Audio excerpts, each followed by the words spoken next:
Muito bem, pessoal, nós estamos falando de atos processuais, então os atos processuais, eles podem ser vistos assim intrinsecamente como atos estabelecedores de relações jurídicas no processo e também podem ser vistos fisicamente, tal como o contrato tem um instrumento e a gente acaba misturando uma coisa pela outra. Cadê o contrato de locação?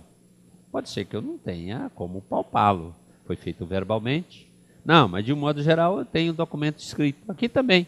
Então, eu tenho os atos processuais e eu acabo chamando essa representação gráfica de atos processuais. Cadê a petição inicial? Aqui a petição inicial. Vamos autuá-la. Enfim, e ao registro gráfico desse processo, registro gráfico dos atos processuais que formam o processo, eu vou chamar de autos, que são cadernos. Esses atos processuais, assim registrados, que formam os autos, são atos processuais de quem? Das partes. Quais são as partes? Parte é quem detém uma porção da lide. Parte é quem é parcial. É quem está numa das pontas da corda, puxando para um lado ou para o outro. Partes, autor, réu. O autor pode ter mais de um, réu mais de um, nos litis consortes, e os terceiros intervenientes, eles também são parciais, exceto o amicus curiae não é parcial, né? O assistente tem, ele assiste alguém, o chamado, denunciado, todos esses são partes, chamados de sujeitos processuais, são parciais. Parte é uma terminologia usada normalmente para autor ou autores e réu ou réus, no plural, né? Enfim, os atos podem ser das partes, pode ser atos do juiz. Atos de quem? Do diretor de secretaria e atos dos outros sujeitos processuais. Mesmo no processo civil, pode ser que o Ministério Público intervenha, ou como autor, como parte, numa ação civil pública, por exemplo, ou como custos legis, numa ação de investigação de paternidade, uma ação de alimentos, e assim por diante. Então, isso pode ocorrer. E os atos são desses, vamos chamar de sujeitos do processo. Pode ser um ato do perito, que elabora o laudo. E vamos começar aqui os nossos slides, atos processuais. Nós temos aqui, pessoal, indicação do CPC 73 e do novo CPC, já para você ir acostumando com o novo CPC, que CPC ainda não é um projeto ainda. Aqui estão os artigos que podem mudar, mas vamos familiarizando. Nós temos atos das partes, que são o autor, o réu, terceiros intervenientes, Ministério Público. Esses atos das partes, normalmente eles produzem efeitos imediatamente. Eles independem do outro, não depende da aquiescência do outro. O autor vai praticar um ato processual, a petição inicial. Por falar nisso, é um ato muito exigente, uma série de requisitos que nós ainda vamos ver para frente. A petição inicial tem que conter o juiz ou tribunal a que é dirigido, o nome e qualificação das partes, o pedido, a causa de pedido, o requerimento da citação, valor da causa, etc, etc, etc. Uma série de requisitos. Os atos podem ser atos das partes. E esses atos produzem efeitos jurídicos imediatamente. Ajuizou, apresentou a petição inicial, enfim, o estado juízo está vinculado. Ele, estado juízo, tem que dar uma resposta ao autor, ainda que seja para indeferir a petição inicial de plano, tem que dar uma resposta. Enfim, o réu apresentou a sua contestação, isso produz efeito imediatamente. O que está dizendo aqui, em regra produz efeitos imediatamente, artigo 158, ou do novo CPC, o artigo 200, é que não depende da manifestação da outra parte. Excepcionalmente, muito excepcionalmente, um ato para produzir efeito depende da aquiescência do outro. O autor propôs uma ação. Enquanto o réu não é citado, fica à vontade, autor, pode desistir da sua ação. Escrever ao juiz, fazer uma petição ao juiz e dizer: ô juiz, eu desisto dessa ação. Eu pensei melhor, não quero mais, ou não quero agora. Retiro tudo o que eu disse por enquanto. Pode. Agora, depois de citado o réu se vincula ao processo e o réu adquire, com ato processual, as partes adquirem também direitos. Adquire direito adquiridos. Direitos processualmente adquiridos. O réu adquire o direito de contestar, desse jeito. Então, a partir da citação, o autor não pode mais modificar a petição inicial. Para modificar, tem que comunicar ao réu, fazer nova citação. Porque o réu adquiriu um direito processualmente adquirido, se adquire direito com o processo. Dependendo da prática de um ato processual, eu adquiro outro. Saiu a sentença, que é um ato do juiz, abre para mim uma oportunidade, um direito, a prerrogativa, um verdadeiro poder de recorrer. Então, com a citação, não poderá mais mudar, depende do réu. A partir do momento em que o réu apresenta a contestação, o autor sequer pode desistir do processo, não pode mais. Porque a jurisdição passa a ser vista também da perspectiva do réu. O réu adquire uma prerrogativa, um poder, de ver a demanda decidida segundo a visão dele, réu. O réu quer, evidentemente, que o pedido seja julgado improcedente. É isso que ele está pleiteando na sua contestação. Então, não poderá mais o autor requerer pode, a desistência do processo. Mas esse pedido de desistência do processo, se ele fizer, não tem efeito imediatamente. De regra, produz efeito imediatamente, mas neste caso não produz. Não. Precisa ouvir o réu, e só se o réu aceitar. O réu pode dizer: não quero, quero que vá até o final. O réu está achando que vai ser julgado improcedente. Isso que eu falei para você é uma exceção. De um modo geral, os atos processuais geram efeitos imediatos. Eu recorri, eu não concordei com a sentença do juiz e apelei. Eu não quero mais, eu vou desistir. Eu não dependo da outra parte, eu desisto, transito em julgado na hora. Tudo bem, pessoal? É isso que está dizendo aqui. Os atos processuais, a classificação dos atos processuais, são atos do juiz, aqui tudo com a indicação, inclusive do NCPC. Atos do juiz, atos das partes, ato do diretor de secretaria, do escrivão, e atos dos outros sujeitos processuais, do perito, oficial de justiça, todos que atuam no processo, do Ministério Público como custos legis ou fiscal da lei. Esse ele é parte, é o ato das partes. Muito bem. Então o processo se desenvolve por atos processuais, cuja classificação nós vamos falar agora. Atos do juiz. Quais os atos que o juiz pratica no processo? As partes praticam quais atos? Vamos voltar um pouquinho. Petição inicial, contestação, recurso, uma série de requerimentos intermediários, mas nós estamos falando dos atos do juiz. O juiz, eu antecipo, ele pratica os seguintes atos: sentença, decisão interlocutória e despachos. Esses atos, sentença, decisão interlocutória e despacho. A sentença é quando é de um juiz monocrático. Nós vamos falar sobre isso.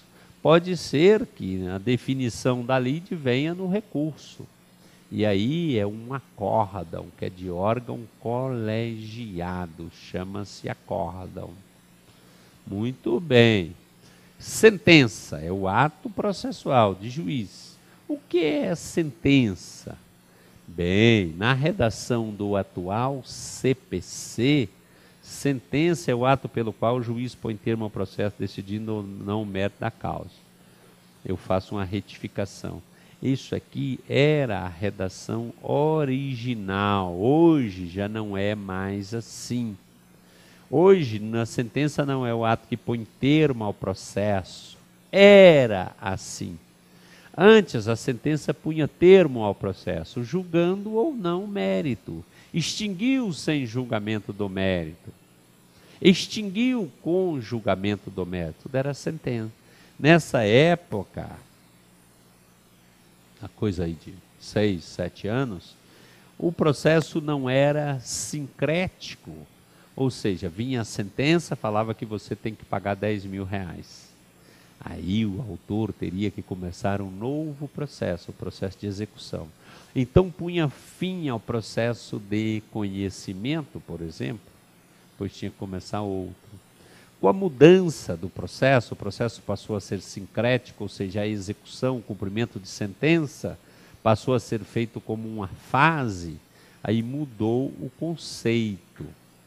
O processo, a sentença passou a ser vista, e é a definição atual, sentença, isso é do artigo 162, é o ato do juiz que implica alguma das situações previstas no 267 e 269. Enfim, a sentença pode extinguir o processo sem julgamento do mérito, é o 267 na visão atual, ou simplesmente resolver o mérito. Achou que essa redação ainda não está boa, ela não está em conformidade com o processo sincrético. E aí no novo CPC, no artigo 203, parágrafo 1º do novo CPC, eu não me responsabilizo por esse número, de futuro pode mudar. Sentença é um pronunciamento do juiz, é um pronunciamento por meio do qual o juiz, com fundamento no 495 e no 497, põe fim ao processo ou alguma de suas fases. Essa redação está melhor. Essa redação está em consonância com o sincretismo do processo. 495 refere-se à extinção do processo sem julgamento do mérito. E aqui, julgamento do mérito. O que está diferente da redação atual? É que o pronunciamento do juiz, por meio do qual o juiz, com fundamento nos artigos, põe fim ao processo. Que está mais ou menos igual. Ou alguma de suas fases. Então, sentença é o ato, por exemplo, que compõe a lide no primeiro grau de jurisdição. Que põe fim à fase de conhecimento, por exemplo. Depois vai prosseguir com o cumprimento de sentença. Mas essa fase está finalizada. Essa é um conceito de sentença. Nós estamos falando de atos processuais. E estamos falando de atos do juiz. E atos do juiz, sentença, decisão interlocutória, despachos, também o acordo, a decisão monocrática de relator no recurso. Enfim. Nós falamos da sentença. E o acórdão? O acórdão pode ou não ter o mesmo efeito da sentença. Acórdão, pessoal, é qualquer decisão de órgão colegiado. Decidiu uma apelação. Decidiu a apelação julgando o mérito dessa apelação. Não conheceu da apelação, não importa, isso é acórdão. Acórdão é de órgão colegiado, é de estar de acordo. Acorda a primeira Câmara Civil do Tribunal de Justiça do Mato Grosso. Acórdão. Acórdão. No acórdão, nós podemos, nesse julgamento colegiado, podemos ter até uma decisão interlocutória. Pode ter uma decisão de mérito no acórdão. Pode ser uma decisão que não conhece do recurso. Acórdão tem a ver com quem proferiu essa decisão. É um acórdão. Pode ser um mero despacho, via acórdão. Decidiram que deva abaixar os autos em diligência. Um acórdão, se foi no órgão colegiado. De um modo geral, essas decisões, esses despachos, são emanados do relator, monocraticamente, sozinho. Aí não será acórdão, será um despacho ou uma decisão monocrática. Mas o fato é que de tribunal chama-se acórdão. Muito bem. Decisão interlocutória, que está aqui como ato de juiz, mas pode ser também de tribunal. E sendo de tribunal, pode ser do relator ou pode ser do órgão colegiado. Se for do relator, será por meio de uma decisão monocrática. Se for o juiz, nós chamamos de decisão interlocutória. Sentença vai decidir o processo, extinguindo-o sem julgamento de mérito, extinguindo-o com julgamento do mérito, ou pondo fim a uma das fases do processo, por exemplo, a fase de conhecimento. E decisão interlocutória? Decisão interlocutória, na redação atual, decide ou resolve uma questão incidental, uma questão que surge no curso do processo. Por exemplo, o normal, natural, o que rotineiramente, que ordinariamente ocorre, é de o juiz acatar, aceitar a produção de provas. Mas pode ser, em razão da circunstância do caso, o juiz resolve indeferir aquela prova, por exemplo, uma prova pericial, porque julga desnecessária. Isso é uma decisão interlocutória. No sistema atual, desafia agravo de instrumento.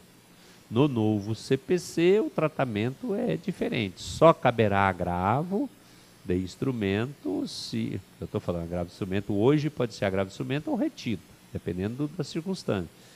No sistema futuro, no novo Código de Processo Civil, só caberá agravo e de instrumento, porque o retido vai desaparecer, se estiver expressamente previsto ali. Muito bem, decisão interlocutória resolve uma questão incidente.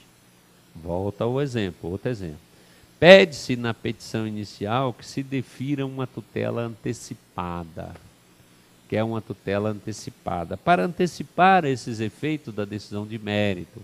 A parte não quer aguardar, precisa disso agora, tem perigo. Bem, o juiz pode deferir ou indeferir. Deferindo ou indeferindo, ele estará resolvendo uma questão incidente. Uma questão de urgência, pode ser tutela da evidência também, uma questão que surgiu ali no curso do processo. De regra, decidido afinal, agora surgiu essa questão, o juiz decidiu, isso é uma questão incidente, que é resolvida por meio de uma decisão interlocutória. Decisão interlocutória, por exemplo, vai decidir o pedido de tutela antecipatória, deferindo ou indeferindo. E isso desafia agravo de instrumento. E isso desafiará no novo CPC agravo de instrumentos, está previsto expressamente. No novo CPC, artigo 203, parágrafo 2º, decisão interlocutória, que é um ato do juiz, é todo pronunciamento judicial de natureza decisória, que não se enquadre na decisão do parágrafo 1º. Todo pronunciamento judicial de natureza decisória, porque nós temos dois pronunciamentos de natureza decisória, a sentença e a decisão interlocutória. Todo pronunciamento que não se enquadre no parágrafo 1º do 203, e o parágrafo 1º do 203 é a sentença. Se não é sentença e tem natureza decisória, eu canto a pedra, será decisão interlocutória. Todo pronunciamento judicial é decisão interlocutória? Não. Todo pronunciamento judicial pode ser sentença. Sentença é se extinguir o processo com ou sem julgamento do mérito ou por fim a uma fase. Todo pronunciamento judicial pode ser despacho, mas despacho não tem natureza decisória. Todo pronunciamento judicial de natureza decisória, pode ser sentença. Não, mas todo pronunciamento judicial de natureza decisória que não se enquadre na descrição. Então, é o conceito mesmo de decisão interlocutória. Nós estamos falando de atos processuais. Atos do juiz: sentença, decisão interlocutória e despacho. Isso pode vir na sentença, na decisão interlocutória, no despacho em si, pode vir no acórdão, pode vir na decisão monocrática de relator também no tribunal. Muito bem. Pronunciamento do juiz ainda, os despachos. Despacho é o quê? São despacho todos os demais pronunciamentos do juiz. Todos os pronunciamentos do juiz que não se enquadrem como sentença e não se enquadrem como decisões interlocutórias são despachos. São aqueles atos processuais praticados pelo juiz. Também pode ser pelo relator lá no tribunal, o relator do seu recurso. Aqueles atos que têm por fim movimentar o processo. Recebi a petição inicial, eu olho, ela está em termo, não é o caso de emendar nada. Cite-se o réu. Eu recebo a sua petição de recurso, olho, não é intempestivo, pagou as custas, etc, etc. Ouça-se o apelado. Isso é um despacho. Despacho são todos os pronunciamentos do juiz praticados no processo, de ofício ou a requerimento da parte. Todos os demais, ou seja, não são os do parágrafo 1º, 203 parágrafo 1º, que é a sentença, nem 203 parágrafo 2º, porque é decisão interlocutória. Tudo bem, pessoal? Nós falamos aqui de atos do juiz. Ele pratica ato processual. Mas há muitos sujeitos do processo, esses atores, para que o processo vá se desenvolvendo, praticando aquela cadeia de atos processuais e registrando tudo em autos para se chegar ao final, ao objetivo, ao cume do pico, é preciso de muitos atores do processo. Sujeitos, alguns são parciais, outros são imparciais. O juiz é imparcial, o escrivão também. O escrivão ou chefe de secretaria, em alguns órgãos chamado diretor de secretaria, eles também praticam atos processuais. O escrivão, vou chamá-lo assim, pratica atos de documentação e de comunicação. De documentação.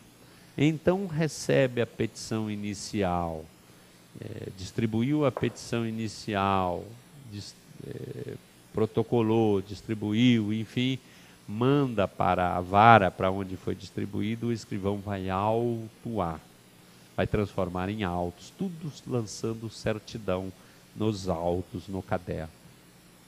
Depois ele vai registrar, em seguida ele vai fazer conclusão ao juiz. Conclusão é fechar a capa, falar: está aqui, meritíssimo juiz, agora é com você. Então ele pratica atos de documentação, isso vai sendo documentado. Isso não haverá tanta necessidade assim num futuro muito próximo, essa documentação. Acho que o computador fará isso muito bem. Ele recebe, ele autua. Autuar é arquivar ali num arquivo próprio. O próprio sistema salva ali e vai constituindo um caderno ou uma pasta de arquivo virtual.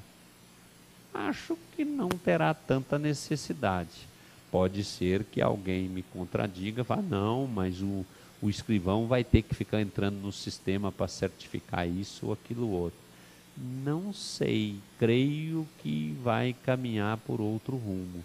Não estou dizendo com isso que o escrivão não seja uma pessoa importante. Não, é e será sempre muito importante. Mas não para isso, ficar certifico que autuei, pelo amor de Deus, isso é mecânico. Ele terá um papel muito importante, eu quero crer, de gerenciamento do órgão judicial, porque outros atos nem tanto. Ele será ali um grande auxiliar do juiz, enfim. Mas hoje no processo físico ele pratica esse ato de documentação. Ele também vai praticar atos de comunicação. Ele assina, por exemplo, os mandados de citação, de intimação. para que o oficial de justiça cumpra. O juiz despacha falando que é para citar. O juiz despacha falando que é para intimar. Mas nessa fase intervém o escrivão redigindo, ele ou o escrevente subordinado a ele, redigindo ali, digitando o mandado, o documento que vai ser entregue ao oficial de justiça. Para que o oficial de justiça pegue aquilo e vai lá no endereço indicado para citar a pessoa, para intimar a pessoa. Citação é o ato que chama alguém a juízo, né? Para, de um modo geral, para se defender. Ou no processo agora, no novo CPC de 2 fases, para comparecer à audiência de conciliação. De futuro isso vai mudar? Eu penso que sim. Vai chegar um dia que o juiz despachou lá. Cite-se o réu.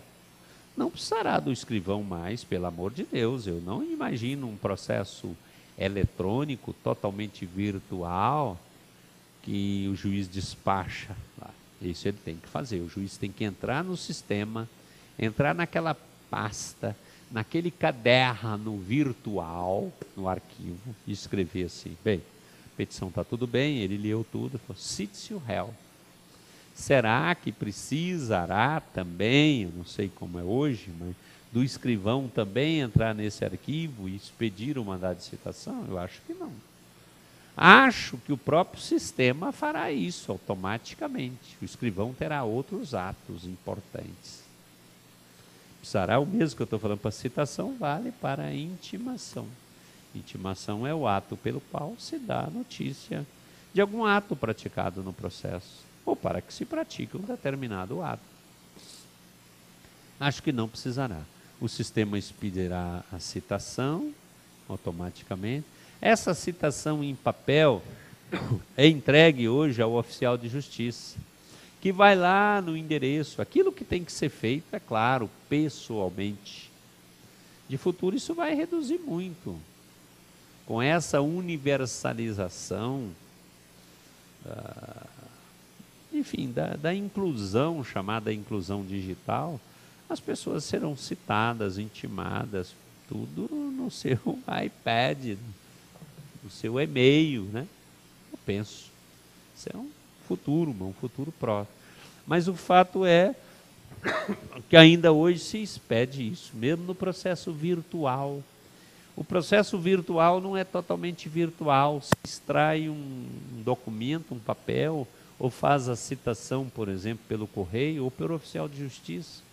O oficial de justiça tem que ir lá no endereço com o papel na mão. De futuro, o oficial de justiça não terá papel. Ele terá um tablet desse, bem fininho, pesando aí uns 20 gramas, ou talvez no bolso, como mais ou menos aqueles garçons que fazem pedido assim pelo celular, mais ou menos o que ocorre nas lojas da Apple lá nos Estados Unidos mesmo eu vi isso. Você compra, a pessoa está com o celular na mão ali você já dá o cartão de crédito, ele digita num aparelhinho ali a venda já está feita, ele te entrega a sua caixinha com um iPhone, iPad ou coisa que o vale, e você vai embora para lá. O oficial de justiça vai receber as citações para fazer aqui no seu iPad, no seu telefone, no seu sei lá o que for. Eu tenho que fazer isso aqui no endereço tal. Ele chega lá, fala: eu vim fazer assim, citar, tal, certifico que citei e tal. Essa certidão do oficial de justiça vai para os autos, mas não vem em forma de papel para o escrivão e alguém ter que digitar. Não, aquilo é anexado via internet, tudo assim. Eu só concebo um processo virtual assim. Você vai a um banco hoje sacar, não tem que imprimir aquilo, alguém imprimir lá dentro do banco, levar para o gerente para ver se o gerente autoriza. Não, o sistema confere tudo e fala: pode dar o dinheiro para esse cara aí em máquina. É ele mesmo, ele digitou uns numerozinhos aqui, eu conferi aqui, desse jeito. Então nós estamos falando num processo hoje, numa fase de transição, um processo que é físico, mas está caminhando para o virtual, mas mesmo o virtual mantém uma parte física. Vai ver num determinado momento aí da nossa conversa, que falam que os documentos eletrônicos têm que ser convertidos para a via impressa. Então converte para a via impressa e depois digitaliza. Por que não pegar aquele documento eletrônico e já mandar diretamente lá para o sistema, mandar o gráfico, a figura, a foto, seja lá o que for, tudo via virtual, um e-mailzinho, um negócio pregou lá. Bem, pessoal, nós estamos falando de Atos do Escrivão e dei aqui a você uma noção do que é feito e de como eu creio que será num processo efetivamente virtual, de que ninguém porá a mão mais em caneta, a não ser em canetas eletrônicas e nem em papel. E não estou falando que eu morro de amores por isso, não, mas assim será. Você não assina mais, ou raramente assina contratos em banco, você assina digitalmente. Eu vou continuar com esses assuntos, ou com este assunto, atos processuais. Nós estamos tratando da classificação, falando dos atos do juiz, falando do escrivão. Daqui a pouco, no próximo bloco. Até mais.